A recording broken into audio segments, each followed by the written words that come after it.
Bismillahirrahmanirrahim. Alhamdulillahi rabbil alamin. Wassalatu wassalam ala al-mab'uthi rahmatan lil alamin. Nabiyyina wa habibina wa qudwatina Muhammad ibn Abdullah wa ala alihi wa sahbihi wa man sar ala nahjihi wa ihtada bihadihi wa istanna bisunnati ila yaumiddin, amma ba'du.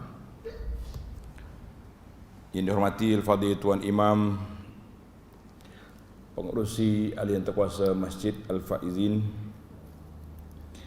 yang dimuliakan Ustaz Tajul Urus laku Timbalan Mufti, muslimin dan muslimat para jemaah sekalian, Assalamualaikum warahmatullahi wabarakatuh. Alhamdulillah, syukur kita kepada Allah Azza wa Jalla kerana pada pagi ini 20 Mei 2023 kita dapat berkumpul di Masjid Al-Arifin, Masjid Al-Arifin, dalam program subuh memahami Al-Quran. Kita khaskan pada waktu lepas subuh ini untuk tadabbur Al-Quran. Ayat yang kita pilih pada pagi ini iaitulah ayat 82 surah Al-Kahfi. Tuan-tuan yang ada ayat tu ambil satu je. Kita tak baca banyak ayat. Tajuk dianya wa kana abuhuma salihah. Bapa kepada dua anak yatim ini soleh. Mana hasil daripada solehnya ayah ataupun datuk, kesan dia kepada anak-anak cucu dia.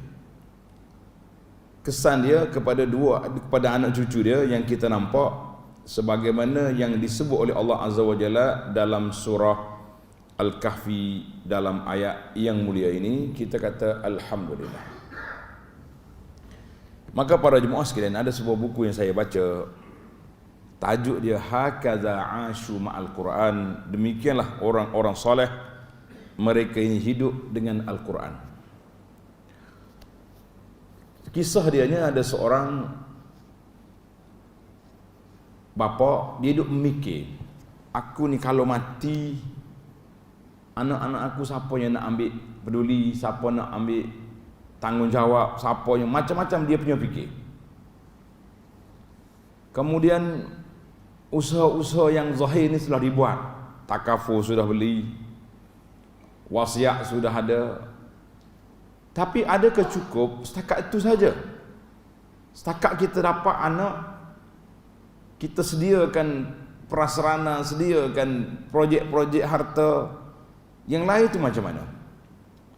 Jadi dia kata, fakar tu, aku duk mikir kalau aku mati, siapa jaga anak aku kecil. Dan dalam suasana dunia yang begini, banyak ancaman daripada bermacam-macam dia punya godaan. Kemudian pada suatu pagi Jumaat, aku baca surah Al-Kahfi seperti yang dianjurkan oleh Nabi sallallahu alaihi wasallam. Hari Jumaat, hari kita baca Al-Kahfi. Mudah-mudahan para jemaah sekalian kita sudah baca. Selain daripada waktu solat subuh, imam baca surah As-Sajadah, imam baca surah Hal Ata 'alal Insan, kita juga baca surah Al-Kahfi dan kita tadabbur Al-Kahfi. Jadi cerita sahabat ni bila dia baca sampai kepada ayat 82 ni, tengok dalam surah Al-Kahfi itu banyak pengajaran tentang orang yang sombong, orang yang cintakan dunia, tentang penguasa yang hebat seperti Zulkarnain, tentang penuntut ilmu yang tawadhu, iaitulah pengembaraan Nabi Musa dengan Khidir, sampai kepada ayat 82. Tuan-tuan baca ayat ni. Wa ammal jidaru fakana li ghulamaini yatimaini fil Madinah wa kana tahtahu kanzun lahuma wa kana abuhuma salihah فأراد ربك أن يبلغا أشدهما ويستخرجا كنزهما رحمة من ربك وما فعلته عن أمري ذلك تأويل ما لم تسطع عليه صبرا. Jadi dia kata bila aku baca ayat ni, Allah Ta'ala sebut dia hantar mari dua orang soleh, iaitulah Nabi Musa dengan Khidir. Nabi Musa, Nabi, Rasul. Khidir adalah khilaf di kalangan ulama, ada sebagai kata Nabi, sebagai kata rajul soleh. Kita tidak masuk dalam perbincangan itu. Yang kita naknya, Allah hantar mari dua orang soleh, semata-mata nak pergi baiki tembok dinding yang nak runtuh, kepunyaan dua anak yatim yang bukan duduk di kampung tu, di Madinah, duduk di bandar. Maka dia kata bila aku baca di sini, sebab dianya, punca dianya, kenapa sampai dua soleh ini datang. Allah Ta'ala sebut wa kana abuhuma salihah, kerana ayah pada budak ini soleh. Kita cari lagi siapakah ayah dia, panjanglah. Kalau kita buka lagi tak tafsir itu siapa ayah dia, panjang pula hikayat. Dia kata wa kana abuhuma salihah, ayah dia ni soleh. Kata Sa'id bin Jubair daripada Ibnu Abbas radhiyallahu anhuma, dua orang anak yatim ni dijaga harta dia. Untuk kenapa? Apa kehebatan dia? Bisalahi, kerana solehnya, waraknya, takwanya ayah pada dua budak ni. Walam yazkur, Allah tak sebut apa dia yang soleh tu. Kuat solat ke, kuat puasa ke, kuat zikir ke, dia tidak sebut. Yang pentingnya wa kana abuhuma salihah. Maka ahli tafsir dia kata kita tak payah cari panjang-panjang, tak payah cari banyak cerita. Bila sebut soleh, bermakna terbayanglah dalam kepala kita orang ni orang baik. Sudah pastinya orang beriman kepada Allah Azza wa Jalla. Maka didatangi, dibawa dua orang soleh untuk menjaga harta cucu dia. Kata di dalam riwayat Ibn Abbas ni kata kana wa kana abuhuma, ayah dia tu al-abu sabi', tuk dia yang ketujuh. Maknanya tuk ayah dia hak tujuh, turun kesalehan dia tu, rahmat dia tu turun kepada cucu dia sampai kepada cucu lapis yang ketujuh. Kita kata Masya Allah. Itulah, dan banyak lagi lah Al-Baghawi dan lain-lain ulama tafsir mengatakan al-abu sabi', bapa yang ketujuh turun kepada anak mana? Anak cucu dengan sebab kesalehan dia. Jadi sahabat ni kata aku tak ada lah. Bila aku tadabbur ayat ini, bila kita sayang kepada anak cucu, apa kita buat? Nak tinggal harta, tinggal itu naluri, jasalah ayah kita ni. Sehingga dalam hadis Nabi SAW ada Nabi menyebutkan bahawa manusia ni dengan sebab anak majbalah mabkhalah. Dengan sebab anak manusia jadi bakhil, jadi penakut. Bakhil, kenapa tak sedekah tu? Kenapa tak derma tu? Ingat nak tinggalkan anak harta ni, ingat nak tinggal ke cucu. Akhir sekali semua harta kita jadi milik orang. Sebagian dalam hadis baginda Nabi SAW pernah bertanya sahabat.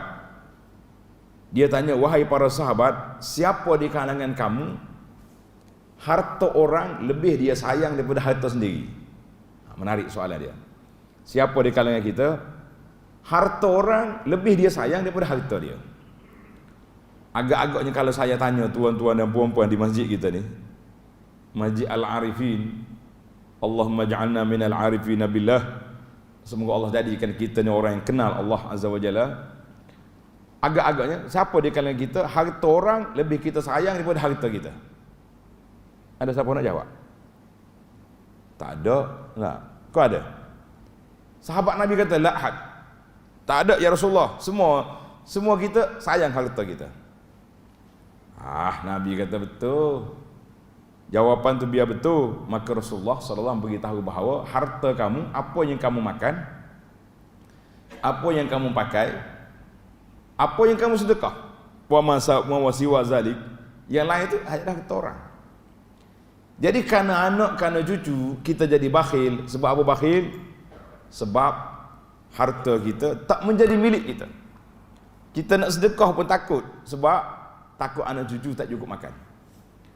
Itulah dia panggil satu kerugian kalau kita tidak seimbangkan di antara hak kita dengan hak orang lain.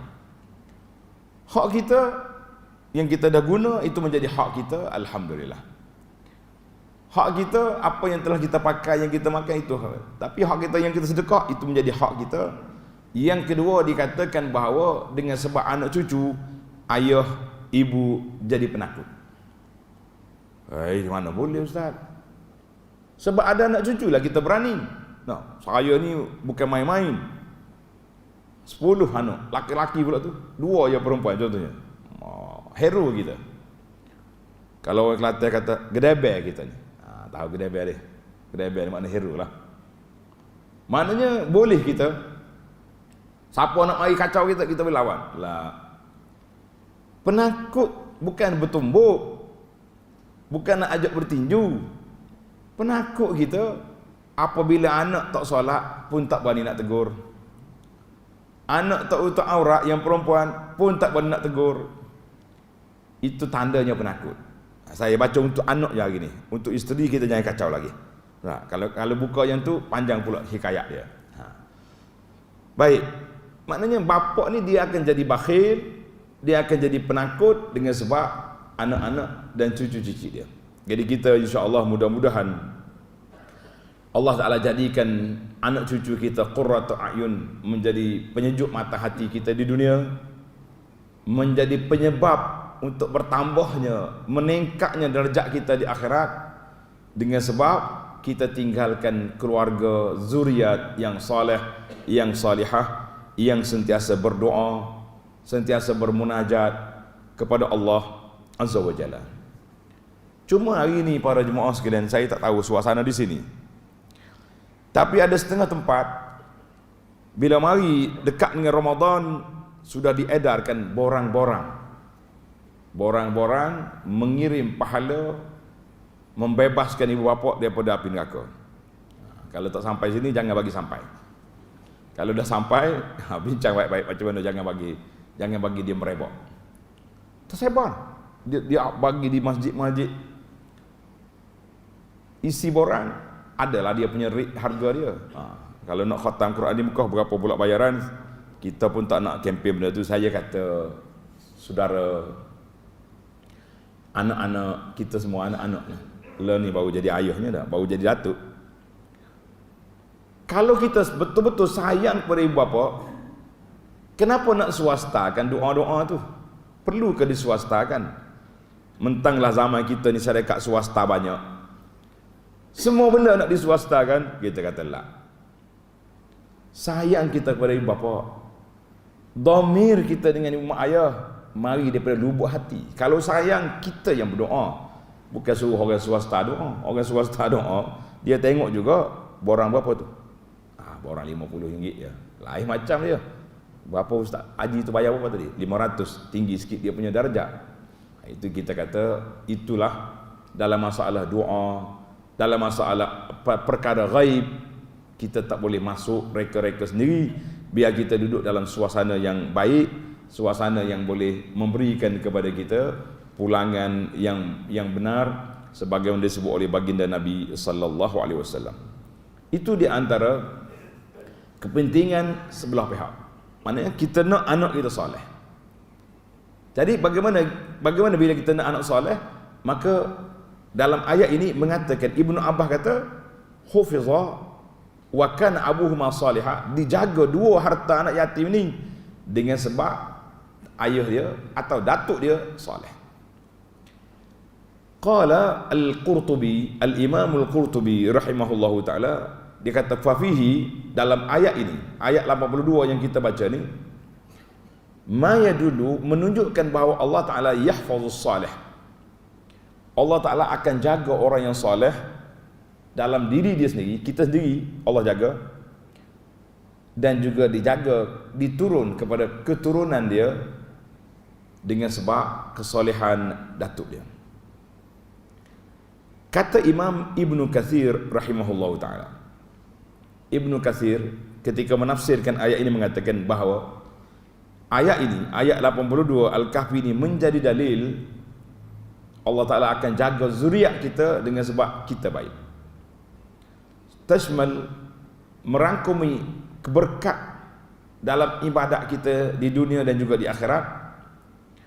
Berkat kita akan dapat syafaat, pertolongan daripada bapa yang soleh kepada anak-anaknya, ataupun berkat anak yang soleh untuk ibu bapa di akhirat esok.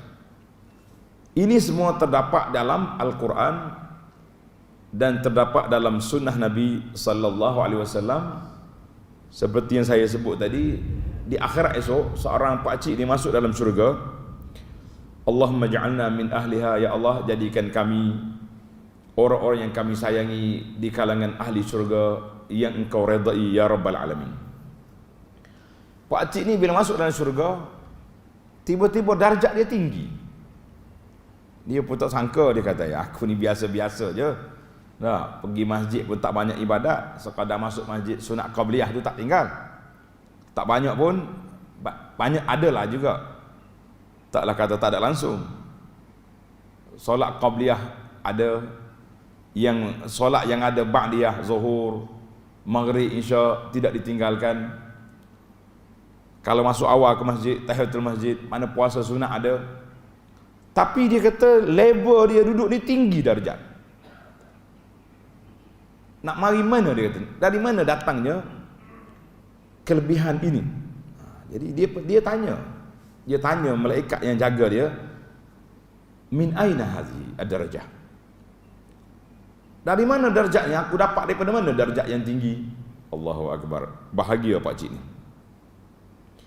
Malaikat bagi tahu bistighfari waladika laka, dengan sebab istighfar anakmu setiap kali pagi, petang, siang, malam, bila dia berdoa, Rabbighfirli wa liwalidayya. Coba ikut tuan-tuan. Rabbighfirli wa liwalidayya. Kata lagi, Rabbighfirli wa liwalidayya. Ingat dah? Coba kata. Alhamdulillah. Doa ingat dah. Hak tak ingatnya kadang-kadang, hak tak ingat. Nak berdoa ya. Betul. Semalam berapa kali kita baca doa ni kepada mak ayah kita? Oh, dia kata, Ustaz jangan tanya. Kita ni dalam bab ibadat tak boleh bagi tahu, takut riak. Jadi kita kata kalau takut riak jangan bagi tahu. Yang saya bimbang takut tak ada, itu je. Nah, kalau takut riak jangan bagi tahu. Yang kita bimbangnya takut tak ada. Kena set dalam kepala kita. Ini bahasa ahli motivasi ni. Dia kata segala benda ni kena ada perancangan. Mana kalau kita tok dalam kepala kita, aku mesti paling kurang 5 kali sehari doa ni dibaca, Rabbighfirli wa liwalidayya. Kita kata alhamdulillah. Setengah orang ni dia menyalahkan imam. Dia kata masalahnya ustaz, tempat lain lepas solat imam baca doa. Tempat kami imam tak baca doa. Kita pun tak baca juga. Siapa cakap macam tu? Kita dengan imam dalam solatul jamaah, bila dia bagi salam, habislah cerita. Sebab itulah lepas bagi salam, imam kena berpaling ke belakang, tengok, tanya khabar jemaah. Solat tadi okey? Macam gitulah. Dia tak payah tanya, okey? Ini? Tak payah. Tidak perlu macam tu. Mana dia berpaling itu sebab apa? Sebab nak tanya, kalau ada kesilapan yang perlu sujud sahwi contohnya, dimaklumkan. Kalau tak ada, tak adalah, masing-masing bawa diri, kita berzikir, dia zikir, alhamdulillah. Dan kita berdoa. Kalau kita mengharapkan orang doa, setiap orang ada format doa dia sendiri. Orang ni doa dia macam ni, orang ni doa macam ni. Kita ada format doa yang kita nak minta. Tak? Setiap orang ada hak dia. Ada perkara yang kita nak minta. Jadi orang ni nak minta keluarga dia sakit, nak minta sembuh. Yang ni nak pergi minta kerja, minta diluluskan. Yang ni minta, maknanya setiap kita tu ada hak, ada perancangan, ada permohonan yang kita nak, kita kata alhamdulillah. Para jemaah sekalian, di antara perkara yang ana perhatikan dah, apabila kita berjalan di masjid-masjid tempat kita, macam-macam trend yang ada. Ada zikir yang kuat, ada zikir yang tak kuat, ada baca zikir yang ikut hak Nabi ajar, ada yang tak ikut. Hak Nabi kita ajar mudah, simple. Lepas solat kita istighfar, astagfirullah, astagfirullah, astagfirullah. Apa yang susahnya? Nah, lebih kurang dalam setakat yang saya senarai itu daripada hadis Nabi sallallahu alaihi wasallam, dan juga dalam kitab fiqh mazhab Syafi'i sendiri pun dia panggil fiqh Mughnil Muhtaj, menyenaraikan lebih kurang 10 bacaan. Kalau kita hafal semua, alhamdulillah. Imam baca, kita pun tahu. Imam tak baca, kita baca. Kita kata itu nikmat. Dan kita berdoa, masing-masing berdoa apa yang kita nak. Kita kata sebenarnya tidak salah kepada keadaan, tapi salah kita bila tidak membuat persiapan. Jadi kata alhamdulillah. Jadi para ulama salafus salih bila baca ayat ini, mereka berusaha untuk melakukan ketaatan untuk apa? Supaya dapat nikmat ayat ini, wa kana abuhuma salihah. Seorang tokoh ulama masyhur nama dia Sa'id ibn al-Musayyib rahimahullahu taala. Sa'id bin Musayyib ni dia panggil ketua ulama Madinah pada zaman dia. Ketua ulama Madinah pada zaman dia. Dia kata, dia bagi tahu pada anak dia, nasihat pada anak dia. Dia kata, ya bunay, wahai anakku, la azidanna fi salati min ajlik. Allah, aku akan banyakkan solat sunat aku akan panjangkan bacaan aku akan perbanyakkan ibadat aku ni. Untuk apa? Kerana nak suruh Allah Ta'ala jaga kamu, maka aku jaga hak aku jaga hak Allah. Sebagian dalam hadis Nabi SAW, Nabi katakan, ihfazillaha yahfaz. Mu jaga hak Allah, Allah jaga kamu. Sekarang ni aku jaga hak Allah untuk diri aku. Mudah-mudahan raja, aku mengharapkan Allah Ta'ala akan jaga kamu dengan sebab aku ni jaga hak Allah. Dia membaca ayat ini, wa kana abuhuma salihah, ayah kepada budak 2 orang, anak yatim 2 orang itu soleh. Jadi kita hari ni para jemaah sekalian, jangan bimbang.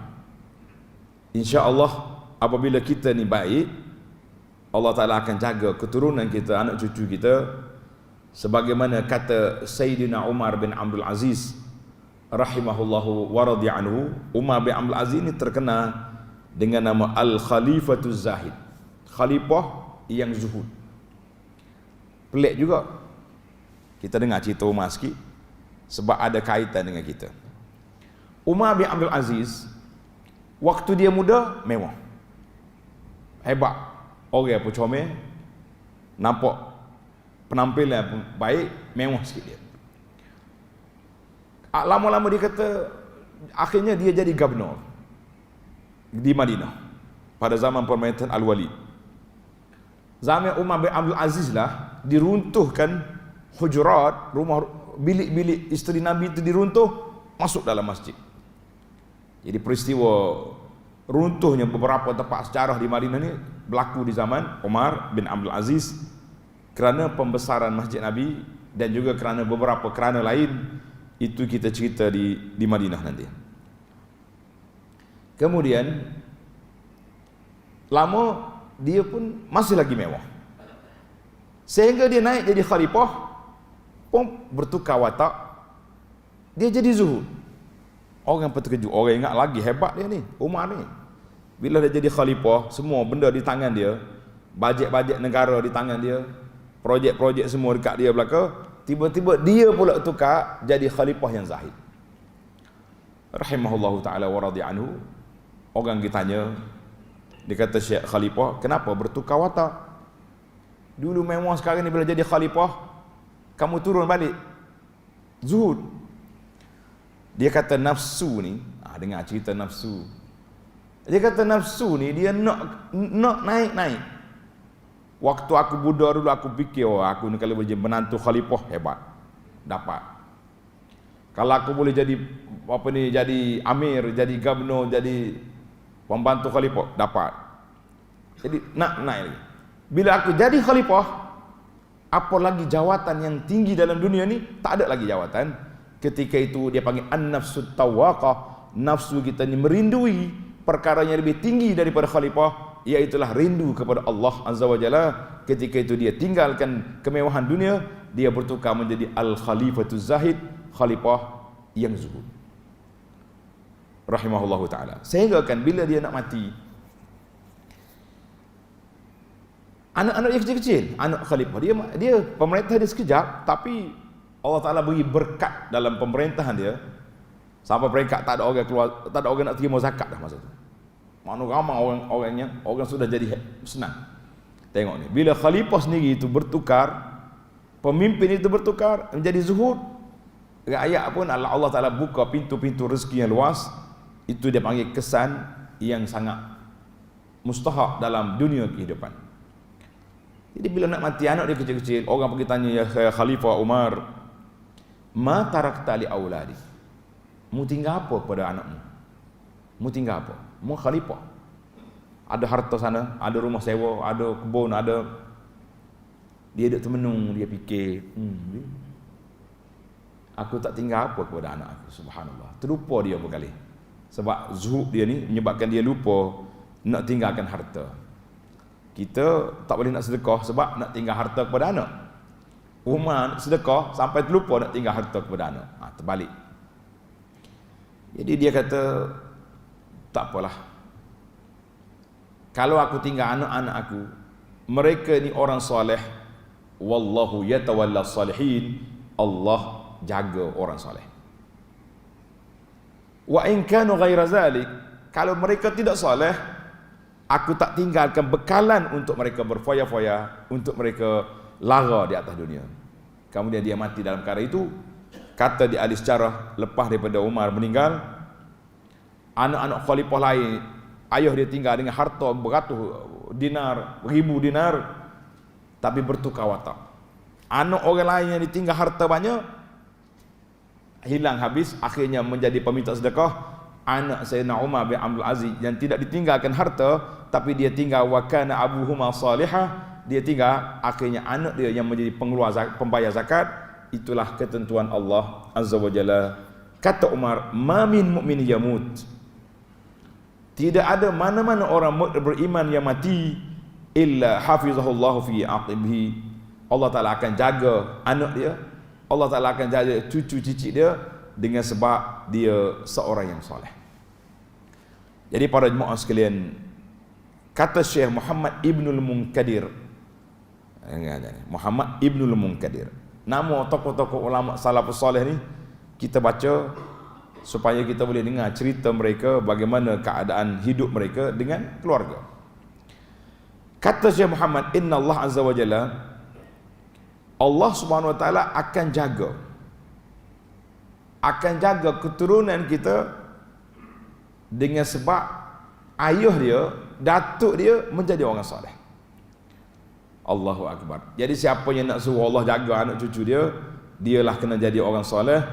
Kalau kita tidak jaga, bermakna kita telah tidak menunaikan tanggungjawab, tidak menunaikan tanggungjawab, sebab kita bimbang, takut nanti semua benda tak jadi, kita marah orang. Aku tinggal hari tu okey je. Tak, sekarang ni tidak. Kita mengatakan jangan, bukan semua perkara yang kita boleh fikir. Ada benda yang lebih daripada apa yang kita nak.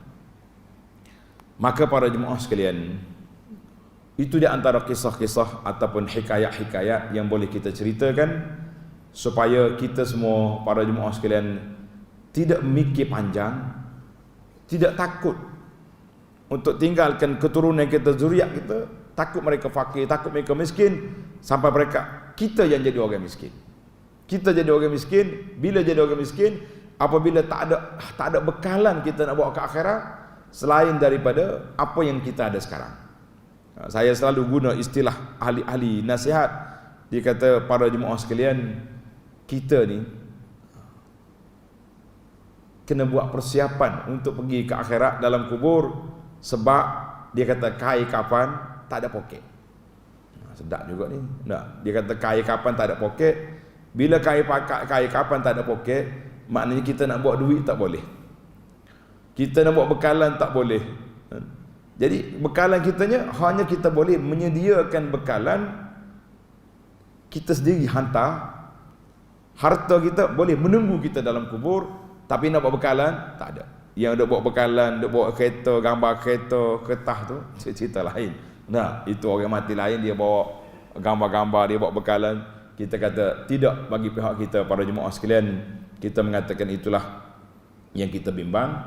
Jadi kita yakin dan percaya bahawa Allah Subhanahu Wa Taala akan beri kepada kita yang baik, sebagaimana Allah Taala gambarkan di antara selain daripada kita tinggalkan anak-anak kita, iaitulah kita juga kena banyak berdoa. Coba kata kita berdoa kepada Allah Azza wa Jalla sebagaimana doa orang-orang yang soleh. Di antaranya doa Nabi Ibrahim AS. Doa Nabi Ibrahim, tanda ni, ibu bapa ni dia suka kalau ada tip doa-doa yang boleh kita baca, kita usahakan selain daripada usaha yang zahir, kita juga usaha yang tersembunyi, iaitulah melalui doa kita. Nabi Ibrahim AS dalam surah As-Saffat, ayat 100. Surah As-Saffat ayat 100, di antara doanya Rabbi habli minas salihin. Rabbi habli minas salihin. Coba ikut, Rabbi habli minas salihin. Tanda surah As-Saffat ayat 100. Ya wahai Tuhanku, habli minas salihin, berilah anugerahkan kepada aku sebahagian daripada kesalehan. Maknanya kita nak anak cucu kita tu biar soleh. Jadi alhamdulillah doa Nabi Ibrahim, ana perhati dalam buku kumpulan doa, dia kata di antara ayah yang sangat prihatin Ibrahim. Ayah yang prihatin Nabi Ibrahim. Kalau dia doa, dia mesti doa kepada anak dia. Rabbi ja'alni muqimas salah wa min zurriyyati. Ya Allah, jadikan aku ni mendirikan solat dan anak cucu aku. Kita kalau kita doa, masuk tak masuk anak cucu masuk, kena masukkan. Apa ni permohonan kita tu mesti sebut, ya Allah jadikan aku, anak cucuku, zuriatku orang yang soleh. Kalau mari bulan Ramadan, Allahumma atik, ya Allah merdekakan aku, dua ibu bapa aku dan anak cucu. Mana kita ni dua dimensi, minta belah atas mak ayah kita, belah bawah anak cucu cicit kita kena minta. Mana gaya Nabi Ibrahim, dia akan minta untuk dia dan anak cucu. Rabbi habli minas salihin, Rabbi ja'alni muqimas salah wa min zurriyyati wajnubni. Di antara doa Nabi Ibrahim, wajnubni wa baniya an na'budal asnam, jauhkan aku dan anak cucu aku daripada sembah berhala. Mana Ibrahim ni dia minta doa nak jaga tauhid. Sekarang ni para jemaah sekalian, kita sangat menakutkan kita. Bila takut ni, cabaran zaman dulu, zaman kita gini. Dulu kalau anak duduk di rumah, ibu bapa rasa tenang. Nah, kalau tak ada pukul 6.30 bawa rotan dah. Bawa rantai kayu pergi cari, duk main bola ke, duk main kejar-kejar ke, main apa dalam kampung dah. Balik duk main tali air, suruh balik nak maghrib. Dulu anak tak ada di rumah, mak ayah cari. Sekarang ni kalau anak berkurung dalam rumah tak keluar-keluar, kunci pintu, kita pula risau. Dia buat apa budak ni? Dia buat apa dalam bilik senyap-senyap ni? Nah, main game ke, dia main chat ke. Maknanya cabaran pendidikan zaman kita ni berbeza dengan zaman dulu. Sebab itulah ada setengah ahli fikir dia kata, adibu auladakum, hendaklah kamu didik anak kamu mengikut zaman dia, jangan ikut zaman kamu. Dia kata kita kena didik anak mengikut zaman dia. Ahli pendidikan Islam kata pendidikan tak berubah, cuma cara yang berubah. Cara berubah. Dulu kalau kita contohnya kita sebut tentang tauhid, budak-budak ni dengar apa dia boleh tahu dah. Mari zaman kita ni kita nak tunjukkan tauhid kepada Allah Azza wa Jalla, betapa hebatnya, betapa agungnya Allah, kita boleh tengok melalui gambar-gambar, slide, video-video. Sekarang ni banyak kan orang putih ni pergi pergi cari dia panggil National Geographic apa benda, cari benda-benda pelik-pelik. Boleh tunjuk pada anak kita, ini keagungan Allah Azza wa Jalla, ini keagungan Allah, ini kuasa Allah, supaya mereka lebih nampak. Dikaitkan semua itu dengan kuasa Allah Azza wa Jalla, supaya kita tidak memikir macam mana nak tunjuk. Jadi banyak benda. Maka doa Nabi Ibrahim, wajnubni wa baniya an na'budal asnam, jauhkan aku dan anak cucu aku, ini untuk jaga tauhid. Untuk jaga salat, Rabbi ja'alni muqimas salah wa min zurriyati, jaga salat. Rabbi habli minas salihin, kita nak anak yang saleh. Sehingga kan Nabi Ibrahim ini dalam selawat dikembarkan di antara Nabi sallallahu dengan Ibrahim. Allahumma salli ala Muhammadin wa ala ali Muhammad kama sallaita ala Ibrahim wa ala Ibrahim. Kenapa dikembar dengan Ibrahim? Tak kembar dengan Musa, tak kembar dengan Nabi Nuh. Kenapa? Itu dia kata, para ulama mengatakan, sebab bila kita selawat kepada Ibrahim dan keluarga Ibrahim, sebagaimana engkau selawat ke atas keluarga Nabi, sebagaimana keluarga Ibrahim. Kata di para ulama mengkaji, dia kata, kalau kita nak banding orang ni dengan orang ni, bermakna orang ni lebih hebat. Adakah keluarga Ibrahim lebih hebat daripada keluarga Nabi sallallahu alaihi wasallam? Jawab dia, bala. Benar. Sebab hebat mana keluarga Nabi sallallahu alaihi wasallam, tak ada lagi yang jadi nabi selepas daripada baginda Rasulullah sallallahu alaihi wasallam. Hebatnya keluarga Ibrahim, berapa ramai lagi selepas daripada Ibrahim anak cucu dia yang jadi nabi. Ibrahim, Ishaq, Yaqub, Yusuf, semuanya anak-anak Bani Israel itu mari daripada mana? Mari daripada sulalah Yaqub. Kita mengatakan, sebab itulah kita bila kita selawat, Allahumma salli ala Muhammadin wa ala ali Muhammad kama sallaita ala Ibrahim wa ala ali Ibrahim. Jadi dia panggil ini dia panggil masalah keluarga. Baiklah para jemaah sekalian, itu di antara perkara yang kita kena minta. Di antara doa lagi, tanda tuan-tuan, hari ini kita doa untuk anak cucu kita. Surah Al-Ahqaf, Surah Al-Ahqaf ayat 15. Seorang ulama nama dia Abu Ma'syar, dia pergi mengadu tentang anak dia ni tak dengar kata, kerah kepala, kepada Talhah bin Mutarrif rahimahullahu ta'ala. Dia pergi jumpa Syekh, ya Syekh Talhah, dia kata anak saya ni tak dengar. Kalau zaman kita ni buat mari air sebotol. Dah. Ustaz, tiup sikit. Cara nak tiup jadinya. Tiup. Lah kita kata kita doa. Maka Syekh ni dia kata membaca doa ni, baca doa ni. Tulis surah Al-Ahqaf ayat 15. Rabbi auzi'ni an ashkura ni'mataka allati an'amta 'alayya wa 'ala walidayya wa an a'mala salihan tardah wa aslih li fi zurriyyati.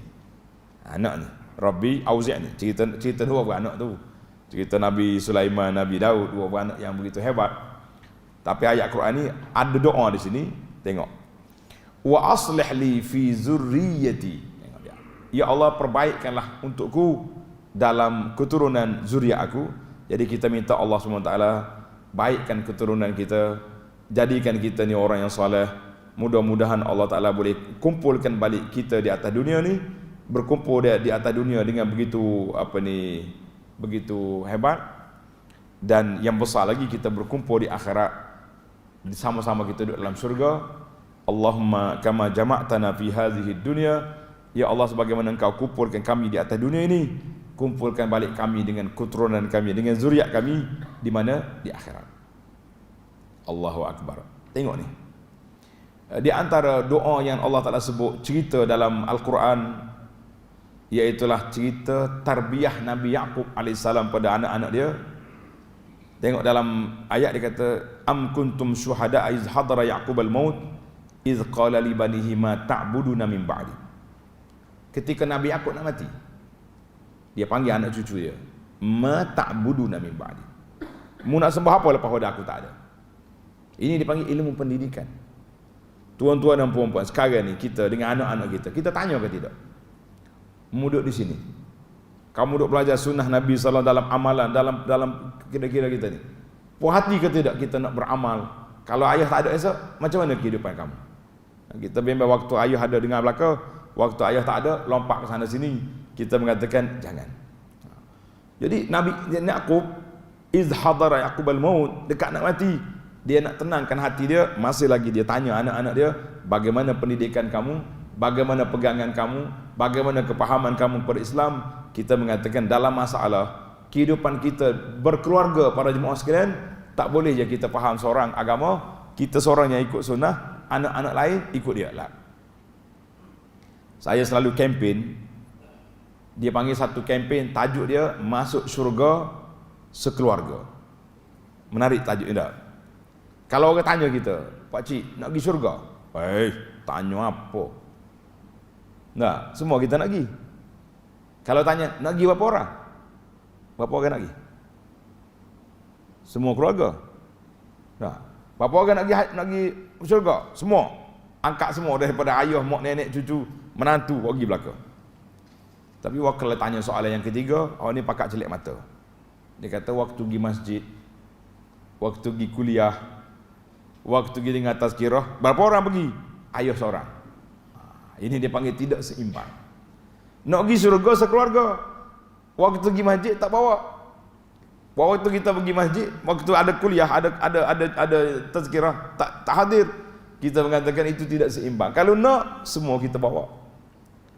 Zaman kita hari ni, alhamdulillah, pada jemaah sekalian, kalau tak sempat lah, kita kata anak kita duduk jauh-jauh, kita ada alat-alat media, kita ada. Sekurang-kurang apa? Malam ni ada kuliah, ada ceramah, ada tazkirah, semua anak-anak diminta dengar. Lepas pada habis kuliah siap, kita tanya khabar pula. Ustaz kata apa tadi? Faham ke tidak? Ini masalahnya dia mari kuliah. Bila balik ke rumah anak tanya, isteri tanya, bang, ustaz cakap apa tadi? Oh, kelakar ustaz. Ketawa daripada awal kuliah sampai habis. Habis ilmunya, semula lah pula lah, ketawa gitu, tak tahu apa. Nah, kita satulah kita apa ni, kata orang, meja kuliah ni mulia, tuan-tuan. Meja kuliah ni meja yang mulia. Untuk kita menerima ilmu, kita mendapat maklumat. Tapi kalau mari duk cerita lawak-lawak sikit-sikit hilang ngantuk boleh lah. Tapi kalau awal sampai akhir pun lawak je, atau buat mari cerita-cerita yang tak ada sumber, yang sahih daripada hadis, kita kata apa ni? Kalau kita nak cerita, nak dengar, nak tengok cerita, baik tengok cerita kartun, baik tengok cerita apa ni, orang panggil cerita-cerita lawak je. Ini masjid, mimbar, meja pengkuliah masjid ni meja mulia untuk mendapat ilmu. Kita kata alhamdulillah. Para jemaah sekalian, mudah-mudahan kita berdoa kepada Allah Subhanahu Wa Taala supaya apa yang kita tadabbur dalam ayat wa kana abuhuma salihah ini menjadi amalan kita. Kita tingkatkan ibadat kita tingkatkan ketakwaan kita. Kalau betul-betul kita sayang kepada anak, sebagaimana cerita Umar bin Aziz, dia kata kalau anak aku soleh, Allah Taala jaga dia, jangan bimbang. Tapi kalau dia tak soleh, Allah Taala akan beri bimbingan kepada mereka, insya-Allah. Mudah-mudahan sedikit tazkirah ataupun perbincangan kita ini ada manfaatnya kepada muslimin dan muslimat para jemaah sekalian. Aqulu qawli hadza subhanakallahumma wa bihamdika asyhadu an la ilaha illa anta astaghfiruka wa atubu ilaik. Wa sallallahu ala nabiyyina Muhammad wa ala alihi wa sahbihi ajma'in walhamdulillahi rabbil alamin. Wassalamu alaikum warahmatullahi wabarakatuh.